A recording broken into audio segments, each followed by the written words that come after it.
ఊకి ఇంట్లో ఏం తింటాం రా బాయ్, చలో హోటల్కి పోదాం నాడు, మంచి మంచి వెరైటీలు ఉంటాయి. డాడీ డాడీ ప్లీజ్ డాడీ రెస్టారెంట్కి తీసుకుపో డాడీ. అబ్బా ఎప్పుడు తీసుకుపోయింది డాడీ? మామ మొన్న హోటల్కి పోయినాం రా, మటన్ తింటుంటే నా సామిరంగా ఏమన్నా టేస్ట్ ఉందారా?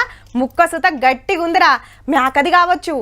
ఏమండి ఇంట్లేం వండుతలేను, షాపింగ్ అయిపోగానే మంచి రెస్టారెంట్కి పోయి తిందాం మొన్నట్లెక్కనే. ఇగో గిట్ల తయారైతుంటారు బయట తిండికి, జరా గీ వార్త కూడా చూడుర్రీ. మటన్ కర్రీలో మసాలా తక్కువ అయినా ఓర్చుకోము, హోటల్లో 3 రోజులు దాచిన ముక్కలు పెడితే ముడుచుకుంటగా అంకుతాము.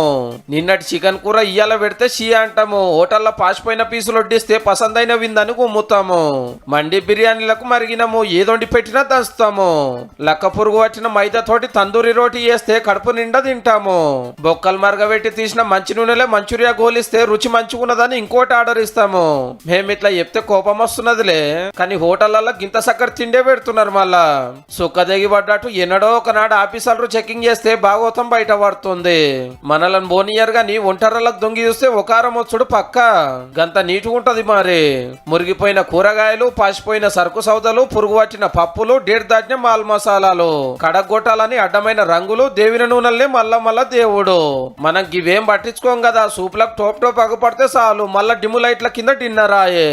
పోతిమి ఆర్డర్ ఇస్తే బిర్రుగా తిని బిల్లు కట్టి సొంప బుక్కుకుంటా బయటకు వస్తే రంగు మంచిగా ఉంది, ఆసన కమ్మగా ఉంది, నాలుకకు రుచి ఉందని ఏది పడితే అది లోపటేస్తే పైసలు పెట్టి పానంకరావు చేసుకున్నట్టు.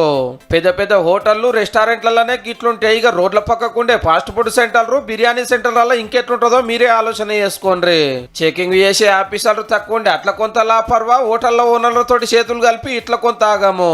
ఈ ముచ్చట ఎన్నో మాటలు చెప్పినాము, ఇవాళ మళ్ళా చెప్తున్నాము. బయట తినద్దని మేము చెప్తలేం గానీ జర పైలముండ్రి.